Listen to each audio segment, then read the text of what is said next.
Hey guys, I hope everyone's day is going well. Today we're going to be taking a look at the MK1 YoYos path. This is a very unique and very light yo-yo, and I'm super excited to be talking about it. So without any further ado, let's jump right in. First and foremost, I want to give a quick shout out to MK1 YoYos for sending me this yo-yo. They messaged me asking if I'd be willing to review it, and of course I said yes. So I want to thank them for sending me this yo-yo and making this entire video possible. Also, just for a little bit of context, this is Jack Hudspeth's signature yo-yo. For those of you that don't know, Jack is a really talented player with some insanely creative tricks.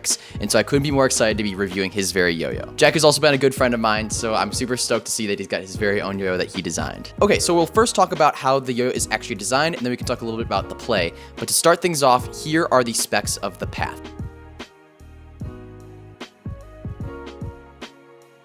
Okay, so looking at the specs, there's a couple things I want to point out that in my opinion are pretty irregular.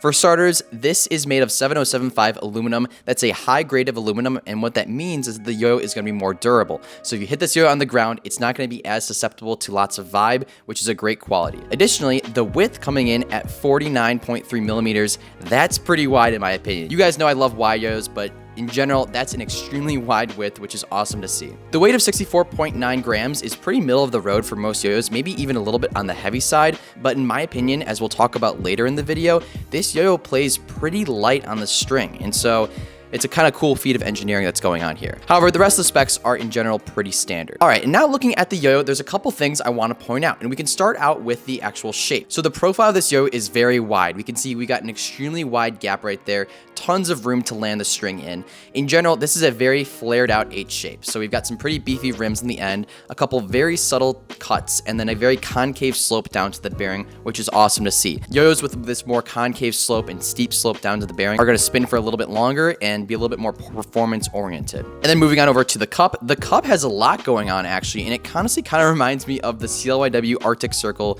2. Obviously there's some key differences there, but in general, seeing that kind of bulged out rim in the center and then the number of rims around it is kind of cool to me. It's nice to see that there's a lot of engineering going on in here. You can see that there's all these different cuts and different kind of lips for the yo-yo, and so it's awesome to see that they've taken a real good attention to detail here. It's also worth mentioning that the kind of center of the yo-yo is slightly jutted out. It's a convex center, so it bulges out from the yo-yo just a little bit. Overall, this is a clean looking yo-yo in my opinion. I personally asked for the silver colorway, and I think it looks amazing. It's just really simplistic and nice, and you can also see those good engravings right on there, Path and MK1 yo-yos. Okay, so how does the Path actually play on the string? This, in my opinion, is a very, very light yo-yo. Now, I could be totally wrong. You guys can keep me honest here, but in my opinion, I found this yo-yo to play very, very light and floaty, almost to the extreme. In general, I didn't really notice this thing having like a ton of rim weight when I threw it down. It more just felt like a very evenly balanced yo-yo that was also very light, and it felt very floaty. So moving this yo-yo around, it feels like it kind of just naturally moves for you. It can change direction very quickly. In general, it just feels like a very relaxed yo-yo, which is I think what Jack is kind of looking to get out of this one. In terms of stability, I think this yo-yo is good. It's not the most stable yo-yo in the world, I'm gonna be perfectly honest. I found sometimes when I was pushing it to the extremes just a little bit, it would get off axis or it would be a little bit susceptible to change. So I don't think that there's as much rim weight in this yo-yo as most yo-yos that I've reviewed on this channel. However, that doesn't mean that this is a bad yo-yo. It just means it's for a different player style. In general, I loved the wide shape. It made landing tricks a whole lot easier. It's a lot easier to kind of hit different slacks,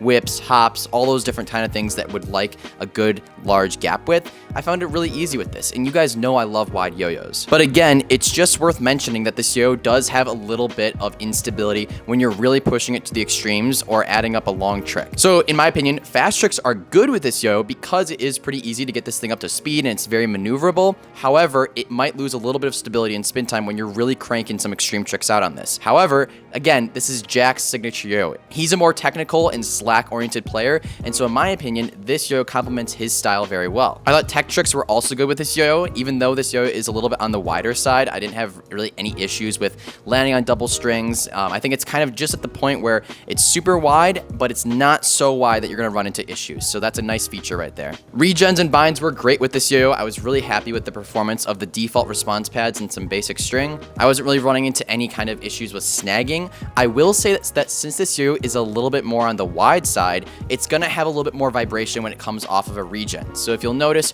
yo-yos that are more on the extremely wide side, they're going to come off of a regen with a little bit of wobble and a little bit of vibration coming off of it. That's just based on the physics and the fact that this yo-yo is wide, and so that's just something to note. I think horizontal this yo-yo is actually surprisingly good. They've designed the yo-yo such that there is very little friction between the string and the yo-yo, such that when the yo-yo is moving on this horizontal plane and the string is rubbing up against it, there's not as much friction or contact points. However, again, since this yo-yo does lack a little bit in the stability and spin time department, I found that it was good for horizontal, but not amazing. It didn't really blow me away. However, grinds are exceptional with this yo. It's got a really great area for finger grinds. It also has a nice lip there that you can lock into for thumb grinds and talon grinds. And finally, finger spins are pretty darn good. It doesn't really have a place to lock in for a finger spin, but regardless, you can still kind of spin around the center there for a while. Okay, so in conclusion, the Path is a good yo-yo for a very specific player.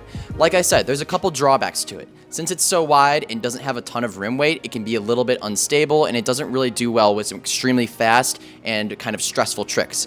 But if you're a more tech and slack and slow player, this is an amazing yo-yo because it has such a wide width right there. It's also super floaty, so if you're a big fan of very light yo-yos that are just gonna feel very effortless on the string, this is an amazing candidate. Once again, I want to thank MK1 YoYos and Jack for making this entire video possible and sending me this yo-yo. I'm stoked to see what they come out with next. All right, and that's about it for my review of the MK1 YoYos Path. If you guys did enjoy, be sure to leave a like.